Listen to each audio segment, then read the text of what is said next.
The sky outside continued to pour down rain. Finding a table in the closed dining hall, Giselle spoke with concern. I have some worries for you all after the blood fog incident, which is why I came to meet. I am very sorry about your mother. Yoa smiled politely. It's okay, the Saints must have tried their best. I believe this is the best outcome. Across from her, Giselle appeared as a kind older aunt, bowing her head in gratitude to the girl for her reassuring words. After meeting you like this, I now understand why Hugo always boasts about his daughter. Despite what has happened, you are still so strong and mature. Yoa looked up in surprise to see the Saint of Libra praising her. She even remarked, I worry so much because my child always troubles me. If only they could be half as capable as you. Yoa smiled lightly, unsure of what to say when Giselle continued. They ran into trouble again, so I put them in the punishment room to correct their behavior. Raising children is truly hard. Wanting them to be both smart and obedient is no easy task. Reaching for a can of soda on the table, she tossed her beautiful hair, just like you, Yoa. When she looked up, her golden eyes sparkled with a dangerous glint. Yoa, if only you were my daughter, how wonderful that would be. That eerie smile made Yoa feel terrified, her face pale and trembling as she stammered, What do you mean, sir? Another thunderclap outside lit up the sky. Inside the dining room, Giselle suddenly stopped speaking, making the atmosphere strangely silent. After a moment, she let out a breath and suddenly burst into laughter. Ha ha, I was just joking. I was only teasing. Look at your confused face. She laughed to herself as if there was something very funny, laughing and saying, After all, you are just a child. Yoa couldn't grasp the bizarre mindset of her eccentric aunt, just staring in disbelief, waiting for her to finish laughing before she waved her hand to dismiss the beautiful golden light above her head. Sorry, Yoa, I've been a bit mean, haven't I? When she spread her left hand open again, two extremely exquisite earrings fell into Giselle's palm. They were designed like two hearts trapped in a gold cage. The light emanating from them was mesmerizing, causing Yoa to gaze in wonder. Giselle held up the earrings, shaking them in front of the child invitingly. Take them. It's a gift to commemorate our meeting. No matter how beautiful the jewelry was, it could not overshadow the calculating smile of Libra that was blooming on her lips. Yoa was not sure why she had such an expression, but she knew she should not accept it, so she seriously refused. I can't accept this, we've only just met once. But Giselle's voice right beside her was so sweet, always urging, just take it. I brought it here for you. The hospital corridor was quiet. The sound of shoes clattering echoed, but because Giselle was persuading Yoa to accept the gift, she didn't pay attention. Just take it, or do you want me to hold my hand out like this forever? As Hugo leaned in to see where the voice was coming from, he recognized it was Libra's voice. But who was she talking to? Hugo stood frozen as he saw Libra, whom he had always been cautious of, talking to a girl and dropping something into Yoa's outstretched hand. Thank you, I will accept it. The light emanating from it left Hugo stunned. He whispered, Yoa, seeing the girl happily turn around and call, Dad, without noticing the two items emitting an unusual light as they were about to touch her hand. In the very moment that Yoa couldn't retract her hand in time, she flashed a sinister smile, letting the dazzling earrings fall into Yoa's hand. It fell abruptly into the small palm right before Hugo's astonished gaze. It didn't matter what it was. Fear was clearly written on Hugo's face. No matter what it was from the Libra's hand, he didn't even dare to accept it, let alone let his little daughter accept it. Indeed, as soon as the earrings touched Yoa's palm, they emitted a very suspicious dark energy, wrapping around her arms and tearing through the sleeves of her long shirt. Hugo seemed to go mad with anxiety and fear. He screamed, No. But it was too late. The dark, malevolent force shot straight up to the roof of the hospital, causing it to explode into pieces and disperse into the sky, blending into the dense night above. From a distance, the hospital could be seen exploding, smoke rising thickly like the scene of a gas explosion. People sheltered under umbrellas in the pouring rain, seeing that the rain could not extinguish the fire, hurriedly called one another to report the incident to the authorities. Among the crowd was Stephen Maker, with the youthful face of 10 years ago, gripping his thick eyebrows tightly and looking up. Amidst the debris flying everywhere, Hugo's voice could be heard screaming, almost lost in the chaos. Then, in a horrified gaze, Hugo realized that his little daughter was clutching his arms, crying out loudly. The malevolent force wrapped around her arms, trying to penetrate inside and leaving behind long burn marks. Tears streamed down the delicate face. Yoa could no longer stand, collapsing onto the yard and calling out, Dad, save me. Hugo instantly teleported to the spot where his little daughter was enduring pain. He moved so quickly that the clothes on his body tore apart, partly due to the power of the centaur, summoned too hastily. Clearly, Yoa was less than a meter away from him, and Hugo's hand reached out urgently. He was too eager, too anxious, wanting to touch his daughter right at that moment. However, the horrifying smile of Libra prevented that. The moment Hugo's fingers touched Yoa's head, a tremendous force from the mass of dark energy flung him backward, slamming his back against the wall behind him. The flames of the centaur that had enveloped Hugo earlier were now extinguished instantly. His body was steaming, and the skin on his arms was gnawed by deep burn marks. Hugo coughed painfully. This was beyond his current strength. Seeing the helplessness on Hugo's face, Giselle clutched her blonde hair, shrieking and laughing joyfully, as if she had never laughed before. Don't tell me you still see yourself as a saint. Unable to get close to his daughter while seeing the continuous stream of dark energy emanating from Yoa at the center, Hugo could only helplessly shout Thin Bin's name. What have you done to Yoa, my child? Thin Bin laughed gleefully. You're too late, Hugo. It's so late, and you left your daughter all alone. Aren't you unworthy of being a father? The dark energy was getting thicker, completely enveloping Yoa, who was clutching herself, writhing and crying on the floor. The floor cracked open, floating, and then falling with a loud thud, making Hugo's horror intensify. The dark energy was also gradually seeping into Hugo's skin. Not far away, he shouted again. Thin Bin, restore Yoa to her original state immediately. But she had no intention of complying. Remembering the night when Hugo came to confront her about the blood fog being solely her doing, Giselle smiled. This is a warning. It seems you have underestimated my words. However, your daughter is even better than I thought.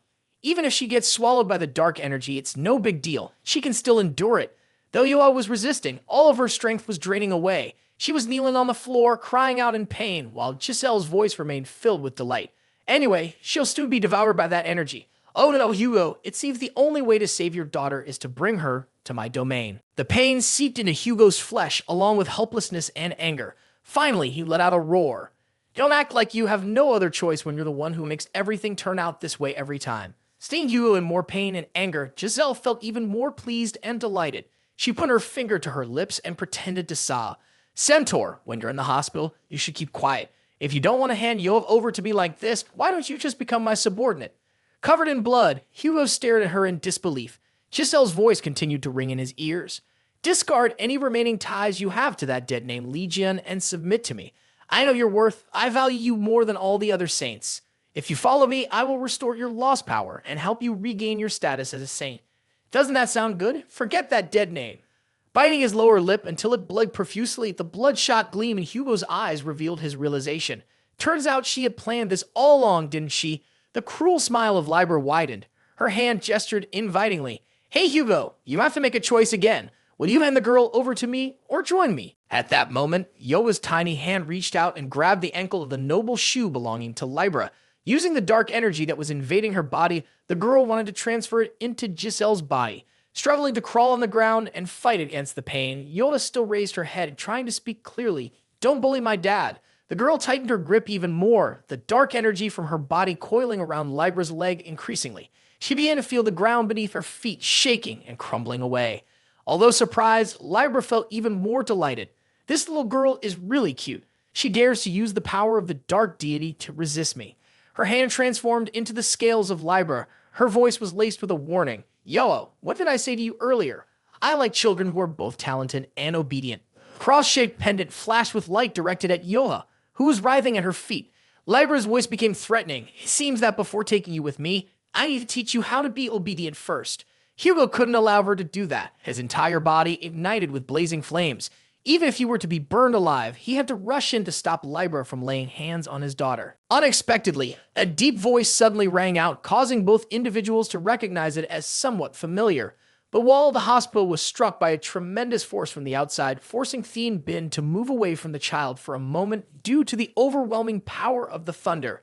In the pouring rain, the sky struck down a yellow bolt of lightning right at the location of the hospital. The light was blinding, causing Hugo to stammer incoherently.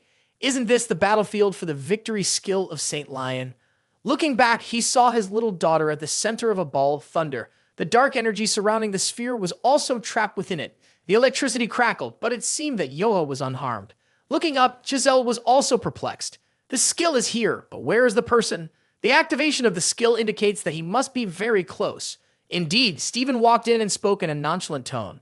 Hey, Sagittarius and his daughter are the recruitment candidates I've had my eye on for a long time. Both Giselle and Hugo turned towards the source of the voice. It was indeed Stephen Maker, appearing with dozens of lightning bolts wrapped around him. 10 years ago, he seemed younger, but the flamboyant appearance he had whenever he showed up had not changed at all. Pointing forward, Stephen said directly, If you understand, then go line up Libra. Wow, knowing he was in the dominant position, Stephen comfortably put his hands in his pockets to face Giselle opposite him. Looking over, he saw Yoa beginning to slip into unconsciousness. Stephen realized that the black thing inside his thunderstorm orb was an evil deity. Libra, you must be very ruthless with this child. A monster as strong as this will become a high-level being capable of rivaling even a divine entity. It looks powerful, but that's fine. The lineage of the Lion Saint is such that the stronger the opponent, the more pleasure it takes in unleashing its own power. Stephen wore a pleased smile. The lion is a saintly guardian of all beasts. I will just consider it a loss for having tried to recruit the high-level member. What are you saying? Giselle screamed as if someone had slit her throat. The clear attitude of wanting to snatch someone away only made Stephen smile even more, driving her crazy. Stephen Maker, don't do anything foolish. But he wasn't afraid, still wearing a challenging smile in return. Libra, let's be honest, isn't doing everything to enhance the power of the Holy Order fundamental for any saint. Just like how you use an evil deity to snatch chi on Yoa. You must know that I'm only trying to stop you. The hostility of Stephen Maker was as clear as day. She gritted her teeth and cursed, "You filthy barbarian, dare you stand in my way?" "Yes, I dare." He stepped onto the tiled floor, feeling the thunder and lightning emanating with menace. "What's wrong, not happy?" He stated bluntly as Stephen stood in front of his sphere challenging her. "Try to break my royal skills and take the girl back." In that case, Giselle was not at all polite. In her hand, she had separated a distinctive stream of golden energy, preparing to charge at the bulky figure in front of her.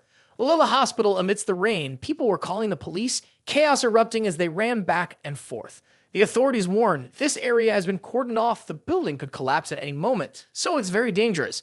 At that moment, the subordinates of the Lion Saint ran through the rain, shouting for Stephen. "Where are you, sir?" But after a while, they still couldn't find the Lion Saint. He had separated from his brute to rush upward without leaving a word. Sticking his hands into his pockets and looking down at the growing crowd below, Stephen chuckled. "It seems I've unintentionally attracted a crowd here. I was created to adapt to the battlefield, so if we have to go all out and fight, that's fine." And Libra, what do you think? As the power in his hands was about to erupt, Stephen's words became increasingly assertive. "Do you want to escalate the situation here?" Of course, she had to maintain her reputation, so she swung her hand forcefully, sending a wave of power straight into the wall not far from her, causing it to explode with a loud bang. It was the wall perpendicular to the part that had just been shattered. Bricks and debris fell with a clattering sound, causing the residents to panic and call for each other to stay away. 2 sections of the hospital wall had been punctured by these 2 individuals, creating 2 large holes. The wind rushed in through the openings. "I don't want the situation to escalate further, so I will leave this time. But Leo, you owe me. One day, I will find a way to collect." The frown and harshness on Libra's face did not scare Stephen at all. He tossed his broad hand back and challenged her in return. "Can you really do that?" "Soon, I will become the strongest, surpassing even Li Jun." Libra bit her lower lip in anger, but at the end, she disappeared, leaving behind a streak of light in midair, accompanied by a curse. "You stupid monster. You are an ungrateful fool."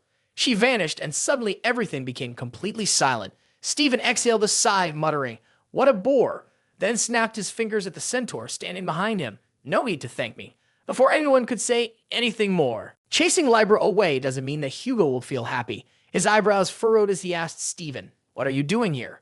Stephen replied, half serious and half mocking, "I'm here to check out your appearance before going to work. You have to attend the preliminary trial and apologize to the public. You look absolutely miserable, like a puppy dragged along the road all day and then beaten down." Stephen waved his hand towards himself and continued, "Or would you like to join my holy team before you become even more pathetic?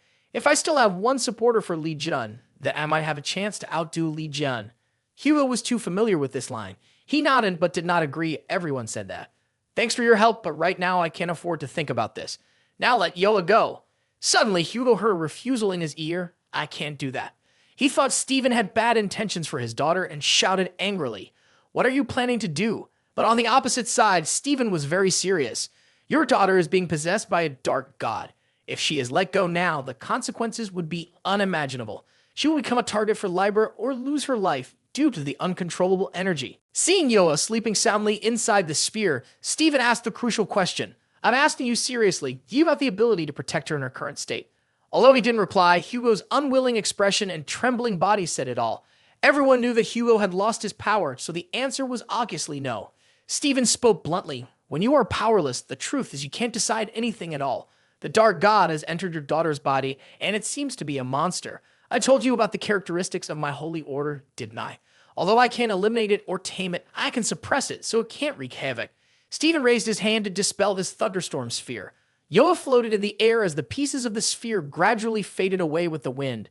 Stephen had made up his mind. I will take her with me. When the characteristic golden light of the Leo constellation surrounded Yoa's arms, it seemed that the dark energy had stopped tormenting Yoa's body. She was still unconscious, gently falling down below. But in fact, up above, the dark god had been restrained by Stephen's power, tied up like a wild beast, so it couldn't continue to disturb Yoa's body. He stretched out his large arms to catch the small body of the girl who was falling, then whispered to Hugo, "Now she has been restrained."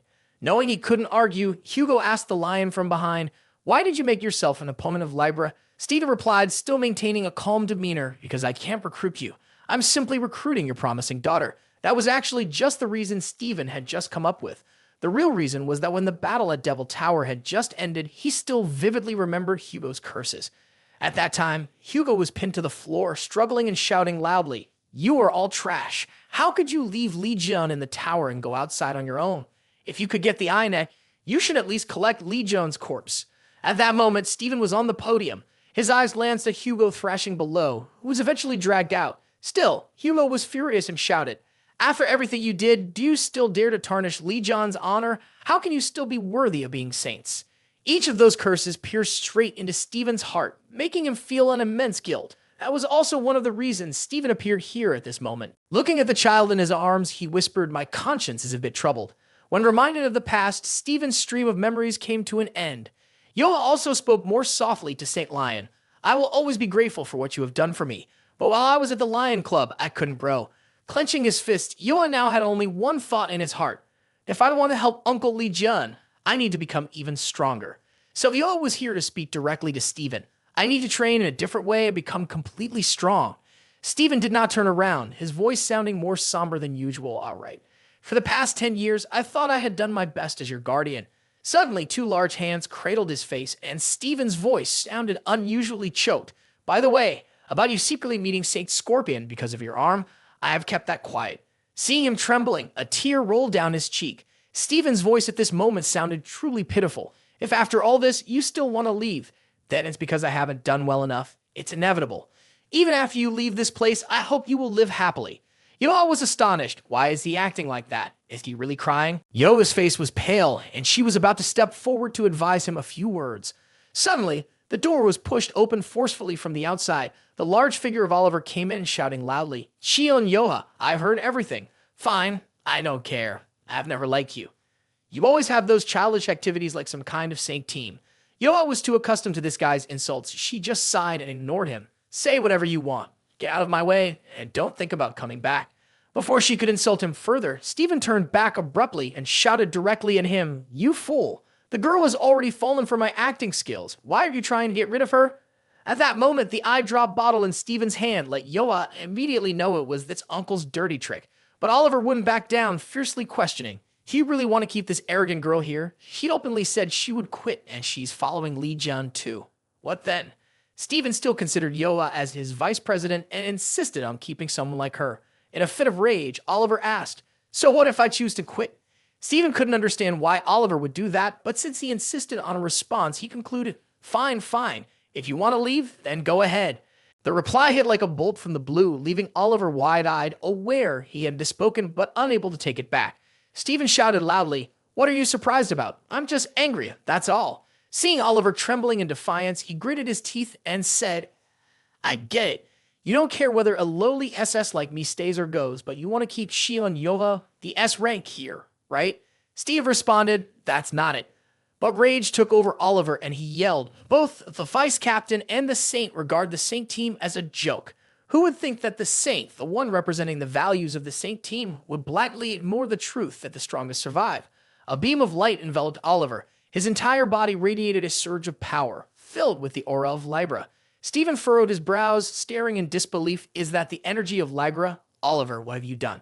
Strange changes began to occur in Oliver. The distinctive circle of Libra spun rapidly behind him. Oliver's voice was now deep and unusual. "This feeling is amazing. It's been a long time since I felt this powerful.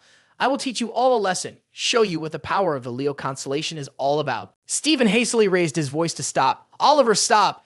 Do you even know what you're doing? But at that moment, Oliver didn't care to listen anymore. As soon as a gust of wind swept by, Stephen immediately became alert. But before he could react, something brushed against his right arm, causing sand to fly out of his body. Stephen clasped his arm and knelt beside the road that Oliver had destroyed. The pain in his armpit was nothing compared to the anger that was surging inside him. How could this be? My arm was severed by just one blow? Oliver, have you betrayed us and joined the heavens' balance? The bald man laughed heartily. Betrayed you? Don't make me laugh. If you, the Saint Lord, had done your job properly, things wouldn't be like this. I'm simply reinstating the rights of our God Squad. The strongest will survive. That is the meaning of the Leo sign. Stephen Maker, you have forgotten that. That's why you chose Cheon Yoa, an S rank, as your vice president, while I, an SS rank, am right here yet overlooked. My loyalty to Leo, my understanding of the Holy Assembly, and my achievements and skills always surpassed Cheon Yoa in every aspect, so why wasn't I chosen? The hatred that had been brewing for so long, Oliver continued to shout directly into the face of the Holy Master. This was never the will of the Holy Lion, who always respects strength. That decision is solely yours. Stephen Maker, who always favors Cheon Yoha. You were easily defeated by Li Jian. She went crazy over Li Jian, surely neglecting the holy team. Yoa gritted her teeth in frustration and angrily replied, "What's wrong with being mad at him?" But for Oliver, it was all just long accumulated fury. Do you think you can lead the holy team like this? Do you know what I did to the previous vice captain to become a candidate? Before Stephen could speak up, Yoa confronted Oliver. What did you just say? Don't mention the reason my master died. At this moment, Oliver had nothing left to hide. Do you think that guy died because he was isolated and didn't receive help? I was the captain of the Holy Order responsible for our forces at that time. The atmosphere around Yoha seemed to freeze. Stephen couldn't hold her back. She had already dashed past him. Yoa slammed her palm straight into Oliver's big face in a fit of rage. As her hand made contact with her opponent's face, Yoa unleashed the skill Rock Wall Crush, creating a thunderous explosion. As soon as Yoa set foot, she immediately unleashed her good speed move, combining her fire and speed to push the bastard back while simultaneously punching his ghastly face. The ground and rocks behind Oliver shattered, and he was knocked down hard. But under Yoa's hands, he flashed a triumphant smile. Ha ha! That's really scary. Oliver chuckled, grabbing her tiny wrist. His voice was now filled with danger. Is this the special skill that Stephen Maker and Li Jian created together? It's called Rock Wall Crush, isn't it? It seems that's the only thing Stephen Maker taught you alone. The halo of Libra behind Oliver moved violently, and the bow mark on his hand became more prominent. Oliver's anger escalated as he glared at the girl he had hated for a long time. He chuckled. However, this skill is still too weak for you to take revenge. If you want to hurt me, it has to be like this. Oliver's right arm, as big as a boulder, lifted up, and when it came crashing down, debris flew everywhere, making it impossible for anyone to see the shapes of the two. A single blow from him shattered the office level, piercing through to the gym level, causing nearly 10 explosive sounds in succession. In the end, it left behind a pile of rubble, and no one could see where Yoa landed. The blow not only shattered 10 floors of the building, but also left Yoa in pain, spitting blood from her mouth. She lay among the rubble, coughing hoarsely and full of suffering. But then, she managed to get back up in front of the astonished gaze of those around her. Is the Leo Pavilion's deputy president okay? One person spoke up. Before she could fully stand, a loud scream from Oliver echoed behind her. He had just leaped down from the upper floors, determined to kill her at any cost. Want to play the heavy meat crush game? Ha! Oliver chuckled gleefully. Get up and fight back quickly. His speed increased, and he propelled Yoa through 20 buildings, crashing down to the lower floors. While attacking Yoa, he yelled in excitement. Even the good speed you pride yourself on is nothing compared to my new strength.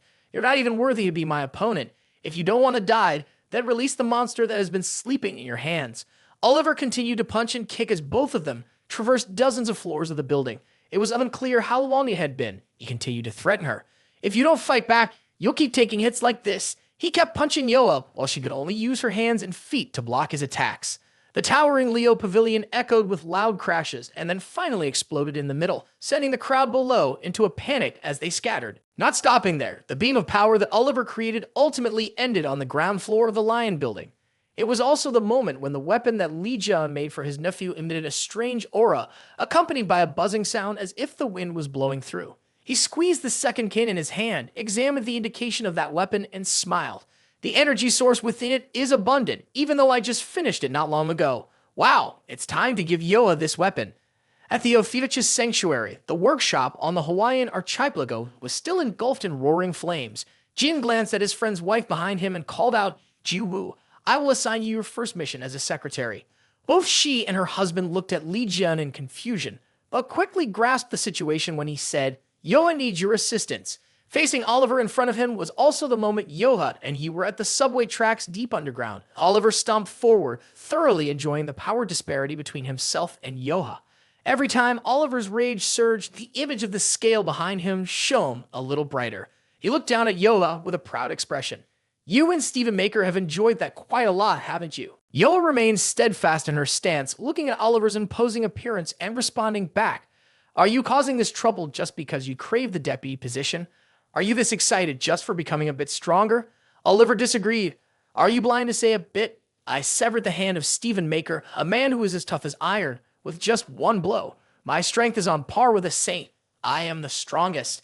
Oliver's declaration only made Yoha laugh.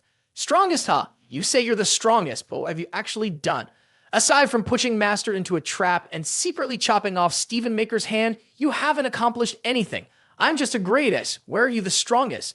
Oliver glared at Yoha. Although her body was injured, she took off her jacket, tied her hair up, and prepared to enter a combat stance. Looking straight at Oliver, she coldly stated, You are just Oliver, a fool who was once the predecessor captain of the Lion, a person who doesn't even know his own status. I will punish you, the traitor of the Lion, right here. Yoha's declaration of war infuriated Oliver. His massive body trembled, and within 2 seconds, half of his face began to transform as the lion skill was activated. He roared with a voice no longer human. You still don't know how to use the beast transformation power, the source of a lion's strength. Finishing this sentence, Oliver lunged forward in a fully transformed beastly form, charging straight at Yoha. She immediately entered a defensive stance, her agile thighs raised. In an instant, all that could be seen was a flash of light as Yoha ducked low, attacking directly at the stomach of the monstrous Oliver, causing him to double over. Not stopping there, Yoha bent her body and delivered a powerful kick to the beast, sending him flying about 10 meters away. While Oliver was still airborne, Yoha lunged forward in the stance of an athlete. The fire and thunder around her caused the ground to rumble with lightning, cracking into a long fissure. Then Yoha moved swiftly, rushing in with a fist charged with power, striking directly into Oliver's torso, making him let out a fierce roar. Afterwards, Yoha immediately switched hands, using a lightning punch to hit his sturdy chest, lifting Oliver high and hitting him hard, causing his large body to crash against the wall and stick there without falling. Knowing that Oliver wouldn't go down so easily, Yoha leaped up, driving her knee into his stomach. However, Oliver hunched down, biting to block her knee, preventing it from connecting. The giant hand of the monster tightly grasped Yoha. Oliver changed his stance, holding her like a toy and violently slamming her to the ground. That throw made Yoha crash through the front of the subway train, ricocheting off the wall on the other side before continuing to fly a bit further before stopping. That level of attack did not injure Oliver at all. He was now roaring, trying to extinguish the fighting spirit of the young girl. No matter how hard you try, it's all in vain. This is for you, Yoha. Oliver's roar echoed throughout the subway tunnel. Yoha, after being tossed around, lay not far from the train. This place had been turned into a battlefield by both of them. As she was getting up, she heard Oliver's nonsense. Saint Celestial Peace wants me to defeat you, but you don't need to worry about someone who can't even control the godly power in their hands. Oliver continued to utter the teachings of a villain, laughing challengingly. While Yoha felt herself exhausted along with a growing anger, she thought, I am very angry. Angry at myself for not being able to defeat someone like Oliver, and at this rate, I won't be able to catch up with Uncle or the strong people I've been trying to follow my whole life. The current goal is to catch up with Uncle Li Jian. That thought made Yoha's eyes light up. But at the same time, Oliver had noticed a distracted glimmer as she thought about something other than a match. He grasped the door of the subway train, his eyes shining with danger, shouting, Chion Yoha, what are you thinking about during the match? We're at the station. If you're not paying attention, the train will hit you. He threw his arm wildly, sending the entire subway train sliding along the track, rushing toward Yoha, who was standing several dozen meters away. The force of Oliver's throw was terrifying, the screeching of the wheels clashing against the rails deafening. In this cramped area, Yoha knew she couldn't jump elsewhere, and there was only one way left. She had to counter this attack. Thinking that, her hands began to gather strength. Thunder crackled in her palms, hinting all of Yoha's power. This time she did not want to lose miserably like she did before. When Libra appeared using dark energy against little Yoha, she could do nothing but cry out as the dark energy invaded. Even when facing Calamites or Calamites' 1,000 arms in the sea, she could not defeat them. Thinking it over, Yoha didn't want to lose again. She had to win. She had to be stronger so she could stand beside Uncle Li Jian. She would pour everything she had into every moment. She opened her mouth and let out a long roar as the power that had been buried inside her for so long erupted violently. At the most tense moment, Yova suddenly felt as if she could hear Uncle Li Jian's laughter. I like that attitude. She looked around in shock, and the fierce momentum she had just felt vanished. The train engine was less than half a meter away from her, charging toward her without slowing down even for a beat. Suddenly, the train collided with something and blue-white light flashed. All the windows shattered, and the train was squeezed between two enormous forces, sending sparks flying along the tracks. That power swept through the front of the train, tearing up the ground beneath it and shooting in the opposite direction. A moment later, as the tracks buckled under pressure, Yoa looked back and saw the subway train had been split in half right before her eyes. While she remained unharmed in the middle of the light coming from a large hole in the tunnel ceiling, the wind whipping her hair back, she continued to scan her surroundings, searching for the figure of Uncle Li Jian. To her surprise, she couldn't find him anywhere. A source emitting the distinctive blue-white light of Li Jian was now standing firmly in front of her. It was a spear radiating overwhelming power. Ophiuchus welcomes you. It seemed to express an indomitable fighting spirit. Before that spear reached the hands of Yoha, Jiwoo had taken it, murmuring, "The weapon of the Ophiuchus constellation has chosen its master. No matter where the master is, it will find them." Behind her, Rajan touched her back as if to lend strength. She mumbled in front of Jian, who was standing there, and will continue to accompany until the life of its master ends, until the assigned mission is completed. At the end of the incantation, Jiwoo opened her round eyes and saw the bright aura of the Ophiuchus constellation shining on the spearhead. She closed her eyes again in a solemn atmosphere, then a moment later suddenly broke into a silly smile. What should I do next? Jian also laughed. Now throw the spear up into the sky. Throw it up into the sky? Jiwoo asked in surprise, then immediately hurled it upwards as Jian instructed. Rojin thought he was joking. Can you really just throw it like that? Unexpectedly, after floating in the air for a few seconds, it immediately shot off like a rocket leaving the launch pad, causing the three to stumble backward in shock. The light from that spear illuminated the entire Hawaiian archipelago, soaring into the sky, twisting into various shapes for a long time. After reaching the lowest cloud layer, it began to accelerate, disappearing from view. Looking at the spear that had disappeared, Jiwoo absent-mindedly asked, "Can I throw it like that?" Of course. Before long, and flown across the vast land of America, and according to Jian, the spear now knew where to go. The destination of the spear was the tower of the Leo constellation headquarters in the heart of Washington, D.C. At that time, Stephen was enduring pain from his right armpit, despite having borrowed first aid skills from his subordinates. Seeing the Holy Lord in pain, she suggested, "If you want proper treatment, you should meet with the Aquarius constellation."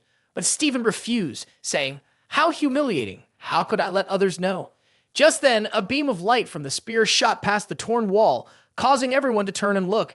It plunged straight down to the street below like a shooting star, piercing through dozens of meters of ground, suddenly appearing right in front of Yola, who was less than a meter away from the train. That was also the reason why the front of the train collided violently with something, screeching on the tracks, and then was split in two. No matter how massive the chunk of metal was, it could not withstand the impact with the fine spear crafted by Jen. At that moment, Yoda did not even know what it was, thinking that it was Jian coming to save him, but there was not a soul in sight around him. The only light illuminating the subway tracks is the spear that has flown across an entire continent to meet her.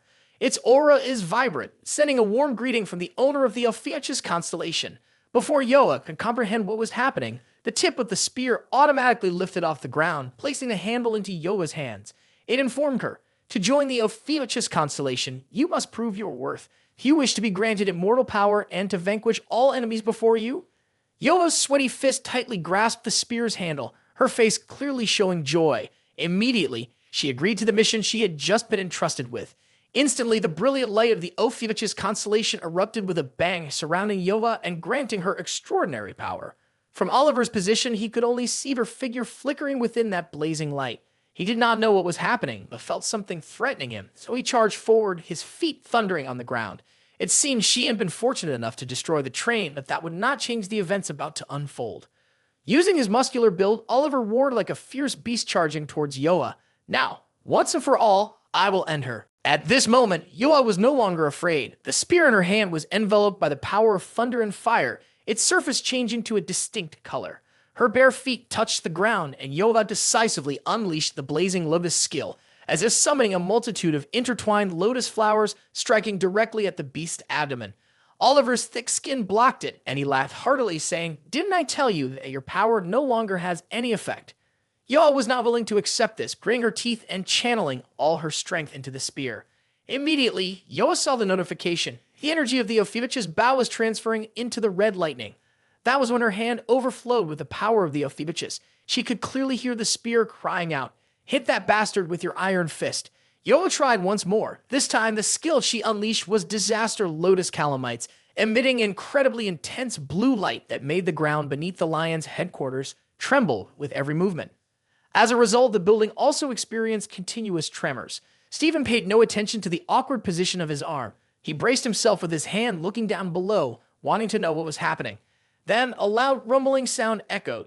The ground at the foot of the headquarters suddenly erupted as something surged up, followed by a series of loud blasts echoing for several kilometers nearby. The blue light is cutting through the concrete surface, creating a whirlwind that blows toward where Stephen is anxiously standing. What kind of terrifying power is this? Looking back, the ground has been split in two, as if an earthquake just passed through. The whole city has been divided. Unable to wait any longer, Stephen's impulsive nature drove him to jump out of the building. He had to see for himself what was happening. When he landed on the ground below the underground level, the Lion Saint could not believe that beneath his feet lay the battered half of Oliver on the ground. Even with only half of his upper body left, his thick lips were still continuously moving. I must look pretty ridiculous, right? After aiming for the position of Saint Master, I ended up losing to Chion Yoa. I didn't even lose to you in the end. Stephen found this completely normal. He lost because he was always preoccupied with that title. For Chion Yoa, becoming strong was not just a means but also the goal. That is why Yoa surpassed him and became the Deputy Celestial Master. Her talent matched the Leo constellation, unlike someone who was always obsessed with titles like Celestial Master and Deputy Celestial Master like him. Oliver's face appeared contemplative, but then he turned away, refusing to admit, "You can still say that after I tore off one of your arms." Stephen didn't want to talk to this guy anymore. Looking down at the cracked ground below, he temporarily set aside the fact that Chion Yola had won at that moment. Could it be that the girl had always been this strong? As soon as her name was mentioned, Yoa bounced up and landed in front of Stephen, still looking more than healthy, and raised her head in curiosity upon seeing the holy beast lion here. Sensing Yoa's arrival, Oliver couldn't contain his frustration. "You're just in time. Listen to me." Oliver's trembling words were interrupted by Stephen's loud voice. "Yoa, what's going on with you?" Oliver reiterated, "You both should be careful now." But Stephen's voice remained loud. "Why is the energy coming from your body the energy of Li Jun and not that of the lion constellation?" The girl didn't bother to hide anything. I clearly said I would switch to Uncle John's holy order, but Stephen didn't accept that idea. "You haven't even asked the ultimate deity for permission." Yoa didn't understand anything. "You don't need to ask that person for permission." On the ground, half of Oliver was trembling, repeating, "Please listen to me." But Stephen didn't care now. He seemed like he was throwing a tantrum at Yoa. "If you want to leave, then defeat me right here." He intended to say that just to make the girl feel flustered. Little did he know that the mission board, "Prove Your Worth," would appear before Yoa the Lion. "The St. Stephen marker is blocking your way. Defeat him and take what you want." Unable to hold it in any longer, Oliver shouted, causing the two to look over at him. "Damn it. Listen when someone else is talking. There's no place for you to speak here." Both looked at him with disdain as if he were a pile of ashes wanting to talk or a traitor. Oliver finally managed to attract a little attention before completely dissipating into the wind. Oliver was still speechless. "Don't think this is the end. This is just the beginning. You have no idea what the existence of Libra is like. Our battle has destroyed the headquarters and the surrounding area. Do you two even know what this means?" Oliver's gaze glinted maliciously. "It means that the barrier of the Lion Castle protecting this place has weakened. This place will be doomed." As he finished speaking, Oliver's body exploded with a loud bang, emitting a blinding light. The two of them dismissed the argument. "This guy seems to have some other scheme right." In the sky, there was a loud bang, a dazzling light as the summoning barrier was just cast. Stephen sensed danger. That bastard Oliver just summoned calamities or something like that. The thunderous noise echoing under the enormous claws gave Stephen his answer. The look in his uncle's eyes was one of shock. There was only one Calamites with hands quite similar to a human's and of such colossal size. The minions of the lion's den had naturally never seen anything like this. They stood there, wide-eyed, staring at the patch of light above being obscured by something. How terrifying it was. In the radiant circle, a head with two massive horns emerged. Stephen instinctively raised his other arm to shield Yoha. Her generation had never seen this type of Calamites. They could only stare in awe at its size. But Stephen knew all too well. The malicious red eye in that place, no matter how many times he died and came back, the Lion Saint would never forget. First was the set of horns along with the blazing red eye, and then, stepping out from the summoning light, was the towering figure of a Calamite standing on two legs. It was taller than buildings several stories high. It was not the terrifying appearance that frightened Stephen Maker, but he could not believe it. How could something that was supposed to be dead in Devil Tower appear here today? Behind them, there were still countless ordinary people, but the Calamites did not wait. Its mouth opened, releasing a torrent of red fiery breath that suddenly blasted at the crowd below. Regardless of who lived or died, it would incinerate everything present here. While Yo was still in shock, Stephen swiftly moved forward, using his remaining arm to block the attack from the red-eyed devil. Meanwhile, at the Ophiuch's Star Fortress in Hawaii, John was taking a break with everyone. Suddenly feeling that something was off, he glanced towards the open gate of the Holy Land. At that moment, he clearly saw the calm sea outside, pondering something. Jem twisted the bowstring while wondering, why do I feel so uneasy? That day, breaking news flooded the media. Calamites had attacked multiple places on Earth. So far, we have confirmed Calamites of the United States, European Union, and Hangwo. In Washington, a giant Calamites had appeared throughout the region, and an emergency was declared. The face of the red-eyed devil blurred in the flames it emitted, but everyone could tell this was a Calamites with red eyes that had once dominated Devil Tower many years ago. Each holy squad recognized this as a serious situation and issued divine orders.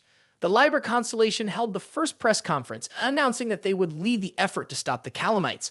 A representative of Libra declared they would collaborate with allied holy squads to rescue civilians and defeat the Calamites. However, according to media comments, the Libra constellation did not mention anything about the deaths of the chieftain's sons. At John's place, even without a TV, it was very quick to grasp the situation. Haley scoffed, "With such a valid reason, those guys will definitely come to attack us. It's possible that Libra is the one who caused the calamities." Looking at the two men, Haley hesitated to believe. Could it really be that Libra is the one who caused the calamities?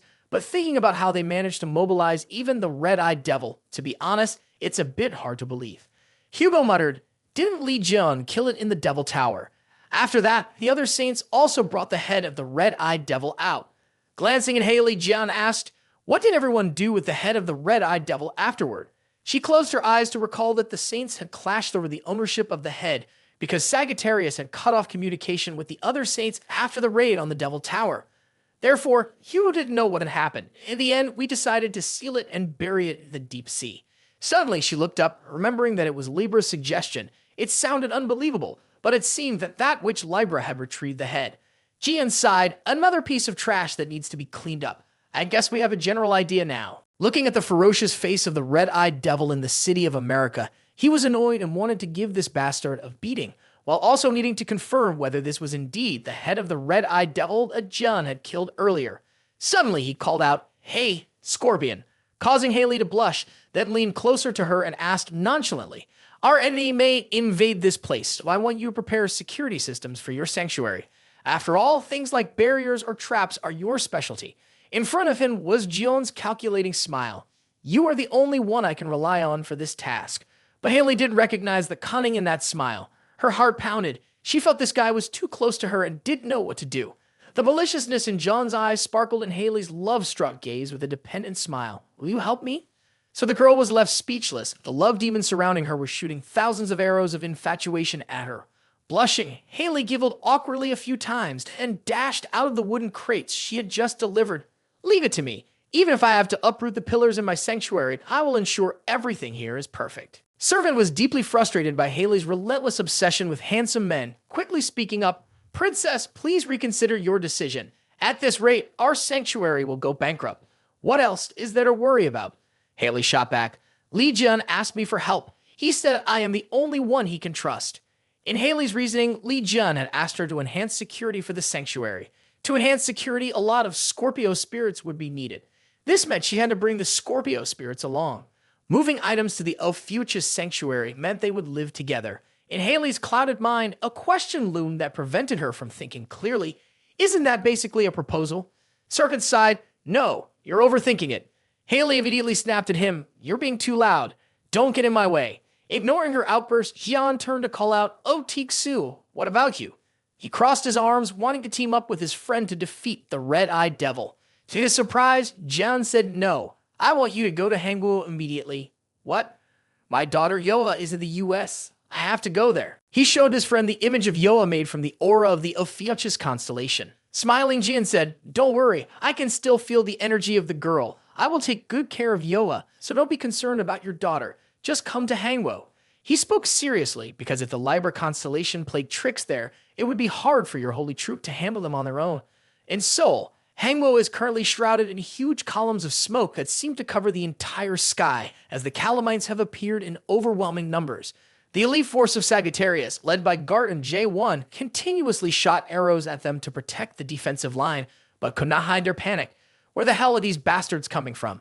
Suddenly, a wild beast burst through the buildings behind Gart, appearing fierce, causing everyone to turn back and be alert. Damn it. In the vast city of Seoul, plagued by hundreds of Calamites of all sizes, the elite force of Sagittarius had only about 20 members forming a circle to protect each other. Enemies were everywhere. This was going to be a never-ending battle. Out of nowhere in the distance, the Calamites heard a loud noise. Something was blowing up tall buildings along with a swarm of Calamites clustered there. The beam of light got closer and knocked away many Calamites. The painful cries of the creatures could not stop the beam of light from piercing through the tall buildings, sweeping clean a path and pushing back the Calamites' monsters. The elite centaurs looked back in shock. The Calamites that had threatened them earlier now had a hole punched in its belly, its lower jaw twisted to one side, clearly dead. Somewhere, a deep male voice mixed with laughter rang out, "I can't believe you all are struggling with such a feeble Calamites. This is truly unbearable." The one who said this was Ivan Kruger, the Saint of Taurus, mocking them all. Really can't expect anything from the incompetent Saint band of that foolish centaur. After insulting them, Ivan stood there as if he were a superhero. Then he asked, "Hey archers, where's that fool Hugo?" Gart spoke for the team. "Thank you, Ivan, for your help. Our saint leader is currently away. If you have any message for him, I will pass it on." Ivan approached and lightly touched J1's shoulder as if they were old friends. "It's okay. I'll wait for him to arrive. But you know, I truly hate those who get in my way." Before he finished speaking, Ivan's hand grabbed J1's shoulder and threw him into a nearby building like tossing a bag of trash. Gart went insane and shouted directly at Ivan, "What are you doing?" But all he got back was a delighted smile. I'd held back, so he might survive if he's lucky. "Don't worry." Unexpectedly, Ivan heard the voice of the one he had just thrown, very robust, ringing out from behind. "You came here to fight us, not those Calamites, right?" Thanks to the blessing of the hidden constellation of Ophiuchus in his soul, Li Jie-1 stood up completely unharmed from the rubble. I knew it. There's no reason for someone with a bad relationship with our saint to show up here. Ivan, unashamed, turned around and pointed at Jie-1 while chuckling. "Oh, it's you. Quite sturdy, huh? Serving under Sagittarius is such a waste." Jie-1 interjected, "You have been insulting our saint this whole time. Please restrain yourself and don't speak about him like that." Ivan ignored him and shook his head in displeasure. That fool Sagittarius must have been doing a terrible job, not knowing how to manage his subordinates. "I really can't believe you dare to be rude to me like this." Looking at the elite forces before him, Ivan no longer bothered to hide the reason for his presence. "Anyway, Libra said I could crush all of you." Stamping one foot on the ground, Ivan ignited the power of Taurus, known for its defense. "It's time for a slaughter." In his eyes shone a hint of delight. Before things in Seoul became hectic, John and the others said goodbye outside the workshop of the Ophiuchus constellation. Before leaving, Hugo advised his wife, "Make sure to contact me if you need help, understood?" Jiwoo replied with a smile, "Yes, don't worry. Jim is here. There won't be any problems." The Sagittarius saint helplessly patted his wife's shoulder, knowing Jiwoo was right, unable to argue, yet still feeling annoyed.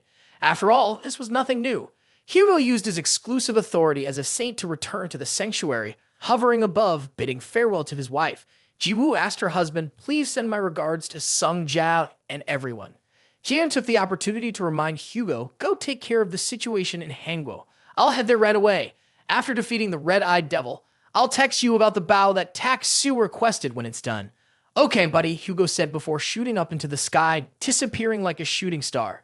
Once his friend had completely vanished, Jian smiled and told Jiwoo, "We should also start preparing slowly." She thought they would go to eliminate the red-eyed devil right away, but to her surprise, a cunning smile appeared on Jian's calculating face. "No, before dealing with the red-eyed devil, I'll catch a few rats in my sanctuary first." As the beam of light from the Saint's centaur gradually disappeared from the sky, whispers echoed along the beach outside the Hawaiian Islands. "The servant of the sun god has gone elsewhere. Should we deal with him now?" The soul holding the reins of the black horse replied, "No, leave him to us Calamites. Our target is Li Jian, not some trivial servant like him." Understood, the Soul Knight responded. The figure gradually emerged completely, riding on a steed reeking of death. It raised its voice to call the knights. Prepare for the attack. The sky around the Hawaiian Islands suddenly filled with dark clouds crackling with lightning. The Soul Knight, with a threat level of black deemed unbeatable, had now positioned itself not far from the holy site of the Ophiuchus constellation, preparing for an all-out attack on the command of Libra. This black-painted hand belonged to none other than Ms. Haley. After slapping the sand of Hawaii, she looked at the statue she had just erected with pride. All right, it's done. I've placed them all over here. What Haley had built was the relic of Scorpio, also known as the sturdy Scorpio statue. This was a guardian statue constructed to maintain the barrier of Scorpio. As soon as she finished this statue, Haley was excited to see if there were any areas left unaddressed. However, Hyojin's expression seemed very strange. How could there be any place that we've overlooked? Everywhere around them, there was a strong scorpion statue every meter or so. In front of the sanctuary of the Ophiuchus Palace, it now resembled a forest of statues. Hyojin shook his head. If they're looking at this and still saying it's not enough, then isn't that a sign of their lack of conscience?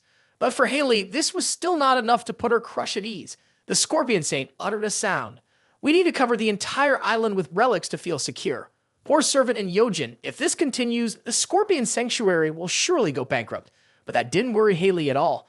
Bankrupt or not, what's the problem with going bankrupt for Li Jun? At this point, it was hopeless, and Yu Jin could only whisper to servant, he has lost his mind. If this continues, something big is bound to happen. Even in the Scorpion Sanctuary, we have never brought in so many relics before. Servant was too familiar with his master's personality and quietly told him to be quiet. The princess has made her decision. He knew that, but it still irritated Hyojin a lot. He intended to let out a sigh and get started on the work. But suddenly, Hyojin noticed the scorpion relic behind him jumping up. It turned out to be the vibrations from beneath the ground that were causing it to tremble. A cracking sound echoed as a large part of the scorpion's tail began to crack open. What's happening? Hyojin gasped in horror, his eyes wide open. Before he could grasp what was going on, the scorpion statue exploded with a loud bang, shattering into many pieces. Immediately after, explosive sounds rang out everywhere. The entire collection of scorpion statues that Haley had carefully placed around the entrance of the Ophiuchus domain now burst like fireworks. What's going on? Hyojin ran towards his saint with a panicked expression. Although he had somewhat anticipated this, he still needed to hear it from Haley herself to believe it. This meant that someone was approaching who the statue could not withstand. Suddenly, a low, ominous sound resonated through the air, full of danger. Is this the holy realm of Ophiuchus? As they looked out over the vast sea beyond Hawaii, both of them saw the sky above darkening. The embers on the horizon flickered, creating a distinctive point of light. The voice came from a figure, but what appeared before them was an entire cavalry composed of skeletons mounted on sturdy war horses. In the forefront, there was an infantry team armed with various weapons, casting a blinding light over the sea. The figure standing at the center of the army wore a helmet with horns protruding upward, laughing mockingly. Truly pathetic. Looking at the three individuals in front of him, Spirit Knight sneered, "Hey you, where is the human Ophiuchus?" Hyojin spoke up indignantly on behalf of his master. "Who are you? How dare you barge in here like this?" Suddenly, a swift sound whizzed before their eyes. The knight beside them had swung his bone sword violently, creating a loud explosion. After showing his authority, the knight sheathed his sword and warned in a deep voice, "Who do you think you are to interrupt him?" On the beach, the servant of the Scorpion King clenched his trembling fists. The blow had been intercepted by the servant, so both Rogged and Harry were unharmed, but it left a huge dent on his forearm. With his arm shaking and his voice clearly strained, the servant wanted to warn the princess to be cautious. Those bastards are not ordinary opponents. Without him saying it, Haley already knew. To damage the armor of a guardian deity like that was undoubtedly not the work of mere mortals. She gritted her teeth and guessed, "Don't tell me. This is the headquarters of the main forces of that mysterious civilization." The skeleton warrior narrowed his eyes, realizing something similar to Haley. Those bastards, although they are hiding, their aura is very similar to ours. What should we do? The Spirit Knight tilted his head and asked, could they be the traitors of their kind that Libra mentioned? Its voice was filled with disdain. They are a shame to our species. Destroy them. The knight responded clearly and darted forward, intending to attack Haley's group. Servant, of course, did not allow this. He spun his scorpion tail toward the assassin who wanted to attack the princess while shouting, "Do you think I'll let you do that?" The skeleton warrior did not reply, but swiftly swung his sword, delivering multiple strikes against Servant along with his attacking weapon. It was the first time Hyojin witnessed this scene, and he screamed in fear. Can a guardian be taken down with just one blow? Haley confronted the oncoming blade of the massive spirit knight. Using her bare hands, she was enveloped in her red aura. She glared at the foe in front of her, showing an unwavering determination to kill her. Die, traitor of our kind. The clash between the enormous sword and Haley's bare hand produced a tremendous impact. Yet she did not retreat even a step. Her right arm, clad in iron armor, sparked fiercely as it clashed with the knight's blade. Without any hesitation, she scoffed. That's indeed a dull attack. Just as the cavalryman had not yet managed to sheath his sword, Haley crouched down and struck fiercely with the scorpion tail on her left wrist, hitting straight into the protruding collarbone of the skeleton warrior. He broke his bones and fell backward immediately. The scorpion whip twisted in the air, adding to Haley's fierceness as she had switched to her battle attire. Do you think you're stepping into where with those filthy feet? At the most tense moment, suddenly Jeon's excited voice rang out, "Well said, Scorpion." Behind Haley, silver-white light rushed forward, illuminating her beautiful form. They not only complemented Haley's momentum, but also shot like shooting stars from the domain of Ophiuchus, aimed directly at the line of cavalrymen on the beach. The arrows collided directly with the bones, producing loud explosions and scattering numerous bone fragments. They shrieked in chaos. No one noticed an arrow shot swiftly towards the head of the spirit knight. However, before it could touch the skull, his bony hand had grasped it tightly when it was less than 10 centimeters from his face. Jeon calmly and indifferently spoke as if telling a story. I was wondering why I heard sneaky mice. However, it seems you are too big to be considered mice, huh? Who are you trash? In Jeon's hand now is the bow of the sun god that he has modified. It is wrapped in the aura and power of the Ophiuchus bow, shining with an immensely powerful blue color. Seeing him, Haley regained her usual infatuation. His appearance indeed drove the spirit knight mad. The knight snapped his arrow in half and gritted his teeth. You must be Ophiuchus that Libra mentioned, right? What? What kind of hound are you for Libra? His voice was sharp, but he was interrupted by the spirit knight. Watch your mouth. I've heard from Libra about a young snake emerging, but you seem too inexperienced to be a deity. This is truly disappointing. Jeon's eyes gleamed with dangerous intent. What are you saying? Why should I meet the expectations of a scumbag like you? Just answer my question, you fools. Who are you? Are you the hounds of Libra? Another skeleton warrior stepped forward, taking the place of the one who had his neck broken.